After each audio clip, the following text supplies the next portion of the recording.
Yes, the reason is we are still heavy metal fans ourselves. We listen to other bands.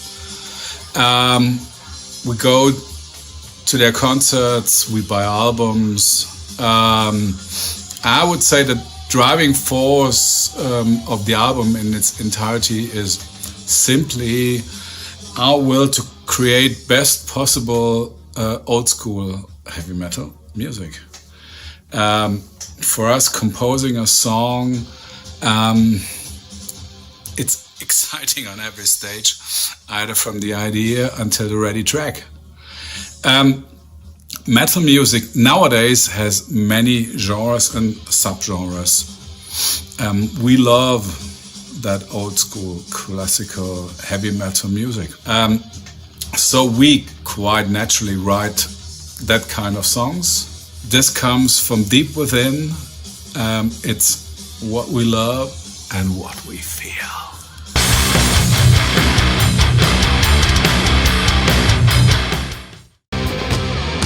MDD record, Black Sunset. The first contact came through Kimon. The rest went quickly. We agreed on what we want from them, and they want from us the shortest way. Somehow, luckily for us and for MDD, our label at the time in 2022 had to temporarily cease operations. Sad thing. And they had to do that until further notice, for business reasons, of course. As a result, we surprisingly had to look for a new record label. And as a result, we happily ended at MDD Black Sunset. That's the short story.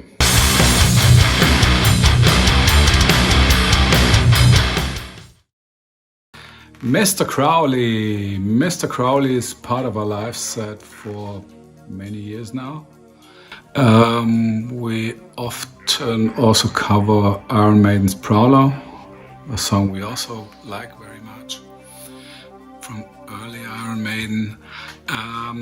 Mr. Crowley became, as we say, somehow Wardress. Let me explain it that way. So in the middle part is usually you hear keyboards and guitar.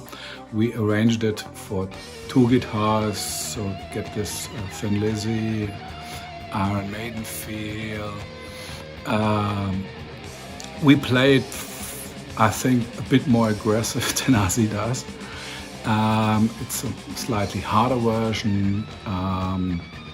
The intro, let me say it this way, does not only consist of keyboards, it also has a nice melody line played by our bassist, Mirko. And we, or Eric, also added a nice tribute to Ozzy in the lyrics, so you have to listen to it.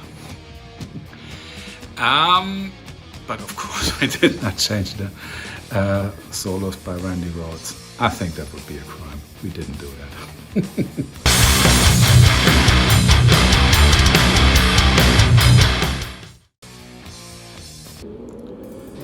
This broad range of dynamic happens naturally. I always love the variations on those classic metal albums from Iron Maiden, Judas Priest, Dio, Manowar, and many others, of course. So composing in an album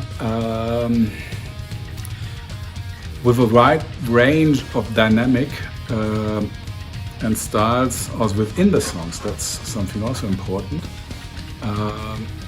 It's a normal thing for us, and simply we feel what a specific song needs and at what time it needs these variations. We never and will not construct songs on whiteboards and execute them. but we use everything we know, what we learned over the years, to add and to intensify fitting speeds, mood, aggressions, depending on what we feel is needed to get an interesting and very dynamic album. That's how we do it.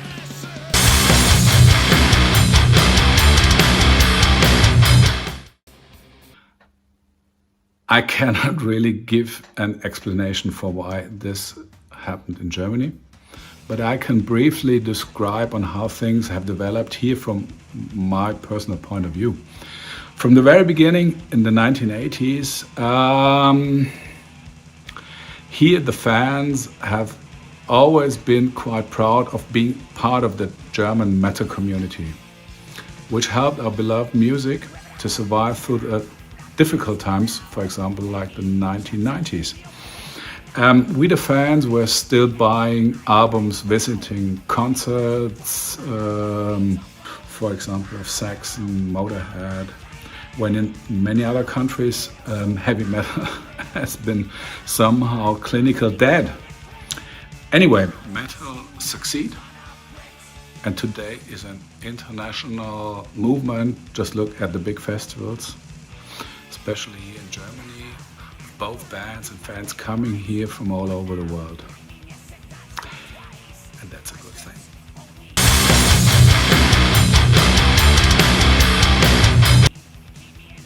Now with the album in our bag, we are of course heading for live performances again. On 1st of May this year, we will play the legendary live club Nachtleben, the subsidiary of the more famous Barge Cup here in Frankfurt. And of course, more venues, concerts, and hopefully festivals will be announced soon. We promise.